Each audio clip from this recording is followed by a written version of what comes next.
Back. So, July has been a bit of a slower reading month for me, but I have something excellent to talk about today. It's technically from a TBR from a previous month, but I finished it this month, so we're going to talk about it this month. And that would be On the Origin of Species and Other Stories by Bo-Young Kim. Oh my gosh, can I just say my favorite anthology that I have read this year.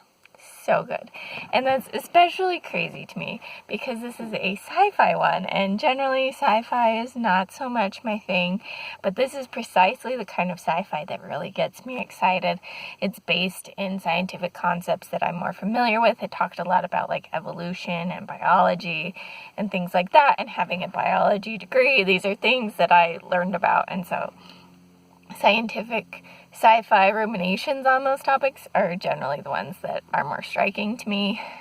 I don't necessarily hate or want to never read stories that have like space travel or aliens or things like that, but they're just generally not the ones that hit me. And there were some touches of some of that in this, but mostly it was ruminations on some of that other stuff, and it was so good.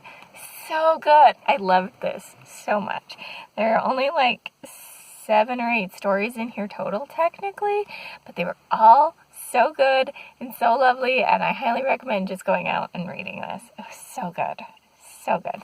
I love the way that it's looking at humanity because so many of the stories feature humans or near humans in a future where humanity is changing and things like that. And so it's a lot of what is it to be human? What is humanity? All those themes are really beautifully expressed and interestingly looked at here. There are stories, too, about just having, like, a soul and ruminating a bit on religion and things within, like, a scientific aspect, which I can never get enough of. I love kind of looking at the duality of belief in both of those things. The title story, On the Origin of Species, is a fascinating look at our culture through the eyes of a robot culture that came essentially after our culture and has some very vague remnants of it. So they have references to God and things, and they're like, we don't really know where these things came from, but these are what the beliefs are. And then it like flips the script on like things that we look at right now, and it's like, well, why is this the norm and why is that the norm? We don't know where this belief comes from or this thing comes from. And it was such a cool way to look at like our own current culture and beliefs through that basis. It talks about how the world itself had evolved from what like our world looks like with like our high oxygen content in the air and how that allows for plants and things versus their robot world where they have all this like concrete and the greenhouse gases actually help keep the air cooler for them so that their robot bodies don't die, and all these kind of interesting shifts. It talks about climate change for the robots and what that means in comparison to what it means like in our society, and it was just fascinating to read this story and to get all that kind of look at it. So I loved just the title story, even if that's the only thing you read, a very fascinating one. My favorite one, though, was probably Stars Shine in the Sky. This one features an alien planet that is in the center of a galaxy, and in their world, the sky is always bright because they're so much closer to all the stars that are shining that their brightness is just always there. So their sky is just always bright and shining. And they have received a message from Earth that is stars shine in the night sky. And so there's all these thoughts of, well, why would they say that? Obviously stars shine. Our sky is full of these stars that shine, but theirs, again, is always bright because of how close they are to the stars versus us being farther away. And so we have the dark night sky that's speckled with the stars, and then like ruminating and musing on what our world would have to look like for that to be a significant thing to send out into the cosmos. Oh, it was beautiful.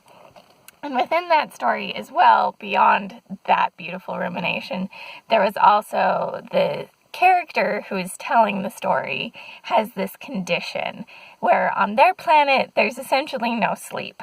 And she has a condition where she needs to sleep and rest. And it's like within 1 in every 500,000 in their population or some number like that. So it's a fairly rare thing, but it's there. And so it talks about how that makes her kind of an outcast from society because it's not normal to have that. And so that in and of itself was also this really interesting discussion for how, like, people with diseases, especially chronic things, are treated in our own culture and society. And it was all just beautiful. I highly recommend reading this. I am so sad that I got it from the library because I just want to own this book now and read it again for myself and also share it with other people so I can have discussions about these stories. If you happen to read this and want to share your thoughts down below, please do. I, again, really want some discussion on this with someone else. That's not just me being, like, in awe of the ruminating thoughts, and I want to actually talk to someone about it. So if you have any thoughts and happen to have read it or want to go out and read it now and then come back and talk in the comments, that would be amazing. But I think that's all I've got for now. Let me know if you have any other sci-fi that you think based on kind of these themes and ideas I might like, or any short story anthologies you'd recommend for me. But that's all I've got for now. This is the Umlaut Harper signing out.